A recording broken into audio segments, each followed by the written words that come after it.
Five film za ku je kalla a wannan satin. Na farko shine Laila Majnun. Laila Majnun ya fi Sayyara kyau, ko ka yadda ko ka yadda, love story ne. Ka je kalli film din nan zaka bani labari. In dai soyayya ce, in dai sadaukarwa a soyayya ne, ka je kalli Laila Majnun. Ya yi haɗu sosai. Sai kuma number 2 shine Ruguntsumi.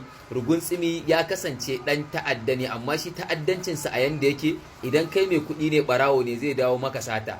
Idan kuma ya kasance a ce kai makashi ne, kowa kashewa kake, zai dawo ya kashe ka sannan kuma ya kwace mukaminka.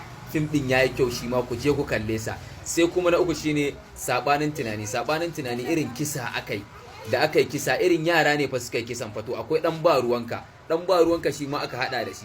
To shine dan ba ruwan nan naka kawai dauki alwashin cewa kawai sai ya zama lauya domin irin kisa-kisan wa'anda yake faruwa da duk wanda babu ruwansa, abin da ya kasance babu ruwansa a shi. Ku je ku kalli fim din nan, ana ta'addanci, ana kashe-kashe, sannan kuma shi irin tsayayyen lauyan nan ne wanda zai iya daukan mataki akan dukkan wani zalunci da aka yi. Fim din yayi kyau sosai. Sai kuma da baibai shi kuma babansa aka kashe, babansa babban soja ne, da aka kashe shi kuma yake so ya dauki fansar kashe wannan mahaifin nasa da aka yi.